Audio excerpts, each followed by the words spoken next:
Ya, hai. Assalamualaikum warahmatullahi wabarakatuh dan selamat sejahtera. Anda masih lagi bersama saya, Cikgu Nurjawati binti Cik Muhammad Noor dari SMK Bukit Mecu, Kuala Kangsar, Perak. Kita akan membincangkan lagi sejarah KSSM tingkatan 4 iaitu bertuju usaha ke arah kemerdekaan. Kita akan pergi kepada subtopik 7.3. Ya, hari ini kita akan membincangkan lagi subtopik yang ketiga iaitu 7.3 mengenai sistem ahli. Ya, sistem ahli merupakan apa maksud sistem ahli? Selepas Perang Dunia Kedua, pihak British telah menjalankan dasar dekolonisasi iaitu menyediakan langkah berkerajaan sendiri secara beransur-ansur kepada tanah jajahannya. Kekurangan pegawai tempatan dalam perkhidmatan kerajaan menyebabkan Dato' Onn Jaafar meminta agar tindakan diambil untuk menambah peluang pentadbiran kepada wakil tempatan dalam usaha menyediakan tanah Melayu ke arah kemerdekaan. Cadangan belia yang selari dengan dasar British telah membawa kepada pembentukan sistem ahli.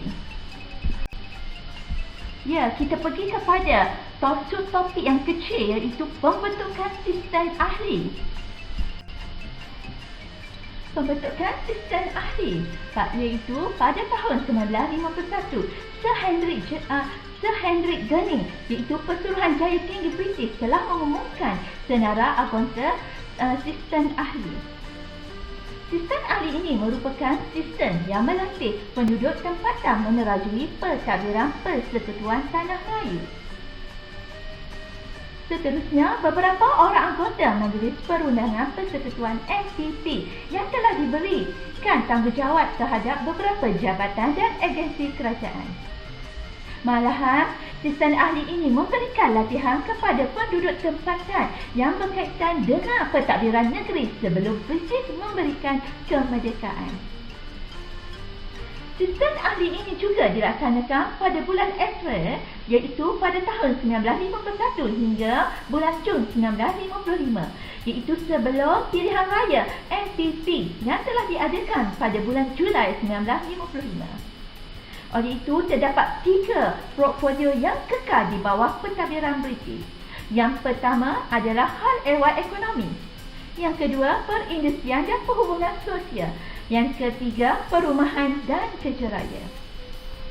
Pembentukan sistem ahli ini juga pada tahun 1954 telah berlaku rombakan sistem ahli.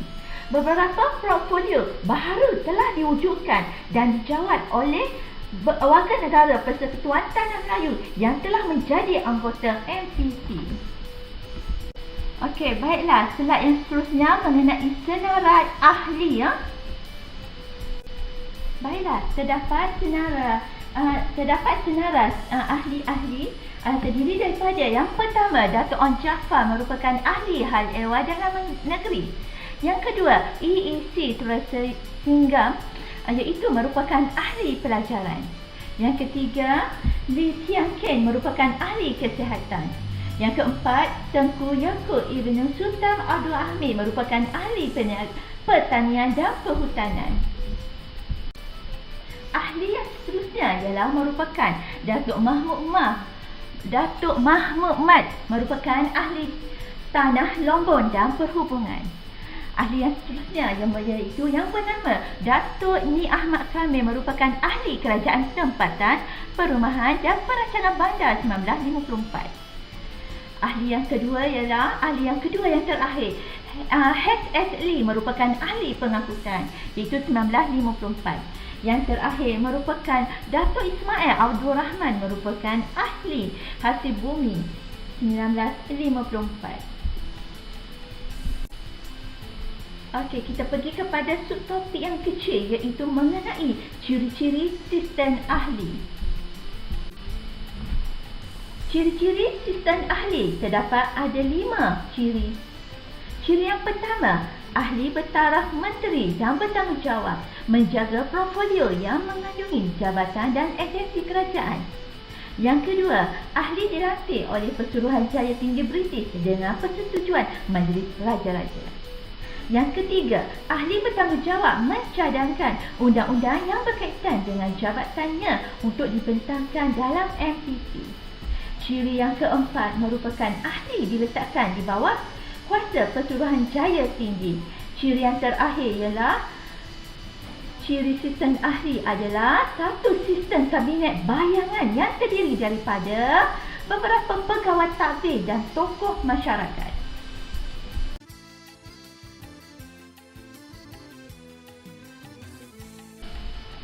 Okey, baiklah. Ini merupakan kepentingan sistem ahli ke arah kemerdekaan. Yang pertama, menyediakan asas penting untuk melatih orang tempatan ke arah berkerajaan sendiri. Kepentingan yang kedua adalah memberikan pendedahan kepada penduduk tempatan untuk belajar mentadbir dan menerajui kerajaan menjelang kemerdekaan. Seterusnya, merupakan proses memupuk perpaduan kaum kerana ahlinya terdiri daripada gabungan pemimpin pelbagai kaum.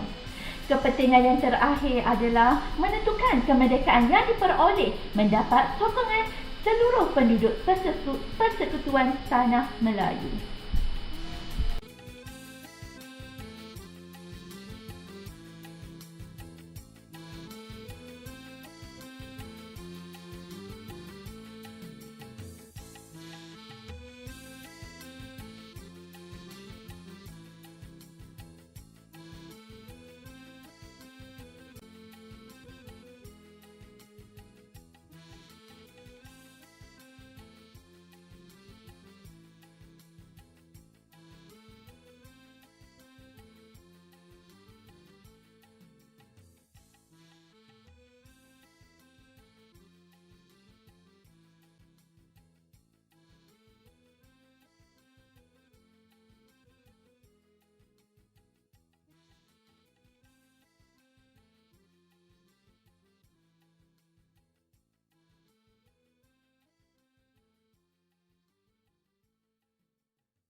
Baiklah, soalan objektif yang kedua ialah apakah ciri-ciri sistem ahli? A. Ahli bertaraf Ketua Menteri. B. Ahli dilantik oleh Raja-Raja Melayu. C. Terdiri daripada pegawai barat. D. Satu sistem kabinet bayangan. Ya, betul jawapannya. Yang lebih tepat D. Tanya cikgu ucapkan kerana pelajar dapat menjawabnya. D. Satu sistem kabinet bayangan. Ya, kita akan berjumpa soalan kebat. Okey, soalan kebat dalam subtopik ini ialah, pada pendapat anda, apakah peranan pemimpin untuk memajukan sesebuah negara? Sebuah negara. 4 markah. Jadi seperti biasa, pelajar haruslah memahami kehendak soalan dan untuk menulis esei yang lengkap, pelajar haruslah mempunyai 4 perkara penting. Yang pertama, pelajar haruslah mempunyai fakta. Yang kedua, mempunyai huraian. Yang ketiga, contoh. Dan yang terakhir, inference. Ya, bagi jawapan kebat yang lengkap pelajar haruslah menulis peranan pemimpin untuk memajukan sebuah negara. Ambil daripada soalan ambil daripada kehendak soalan Okey, ialah mengadakan hubungan diplomatik dengan negara lain. Ini adalah merupakan fakta. Hal ini kerana negara dapat menjalin kerjasama politik dan ekonomi. Ini adalah huraian. Contohnya, Malaysia menjalin hubungan diplomatik dengan China. Ini adalah merupakan contoh.